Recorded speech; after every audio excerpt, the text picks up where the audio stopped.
Have you ever felt like everything and everyone around you was just making you snap quicker than you usually do?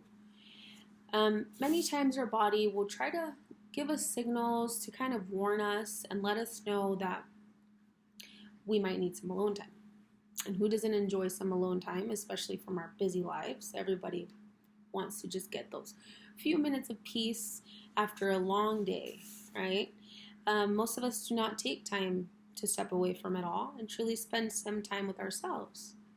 Or you might be like me, where you just feel guilty after working a long day at work. The last thing you want to do is be alone and be away from your loved ones. You know, you want to come home, you want to spend some time, but sometimes you do need some time alone. And there's nothing wrong with that. Today I will be talking about some of the warning signs that you can look out for when your body is trying to tell you that you need some me time, as well as tell you the benefits that you can reap by doing so. Some of the warning signs are feeling overwhelmed or stressed out by the little things. It can be something as simple as making dinner and then you forget an ingredient that you used 1,000 times before, and suddenly you forgetting that ingredient will become a bigger deal than it should be. According to the American Institute of Stress, about 33% of people report feeling extreme stress. 77% experience stress that affects their physical health. 73% have stress that impact their mental health. And 48% have trouble sleeping due to stress. The Recovery Village website states that the most common symptoms of feeling stressed or overwhelmed are irritability, anger, fatigue, lack of motivation, anxiety, nervousness, and the list goes on. The solution for trying to get alone time and trying to make it count. Get to know yourself better. Get to know what you like to do. Where you can find your peace and where you can just recharge your battery.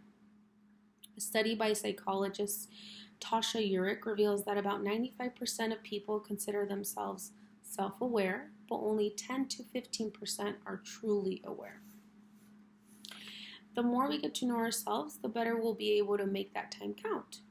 Maybe you didn't know that you truly enjoy reading a book, or that you actually like doing yoga, or that you like to meditate in the morning. Just simple things like that can really make a difference in our lives.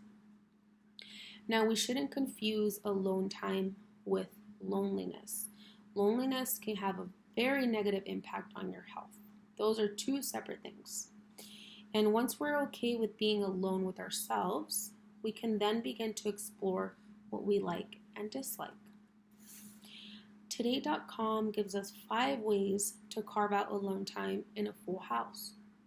One way we can do that is by establishing boundaries. Another way is make a plan, be an early bird, parenting in shifts, and just simply taking a walk. Just take a walk by yourself. Doesn't have to be too long. Just take a walk around the block. The benefits to having alone time, it lowers stress, you can achieve higher productivity, and you can have more energy.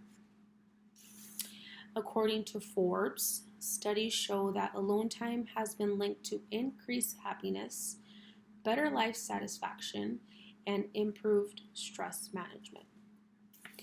Doi V. Nguyen, an assistant professor in the Department of Psychology, states, "We have some evidence to show that valuing solitude doesn't really hurt your social life. In fact, it might add to it." So not only will you benefit from alone time, others around you will also benefit from you being able to recharge yourself. And you'll also be able to handle negative emotions better and not snap so quickly, as well as handling stress better and being burnt out. It won't be as big of a deal for you. So in summary, we need to learn our own personal warning signs when we are in need of some me time. And don't ignore these. Just Try to fit it in as hard as you can. Once a week, like I said, doesn't have to be a big deal. And by taking time to be alone, not only do we benefit, but those around us benefit as well. So instead of focusing on always trying to make others happy, I know it's hard. You have your family, especially like me with my kids. I try to make them happy. They come first. Then that is when we'll kind of start to get burnt out, and we need that mental recharge. So let's try to focus a little bit more on ourselves as well for a change, and just try to get our mental health in the right way. Let's something very important. Let's also normalize taking alone time without feeling guilty about it, and getting to know ourselves better. After all, not only do we benefit, but others around us reap the benefits as well. Thank you.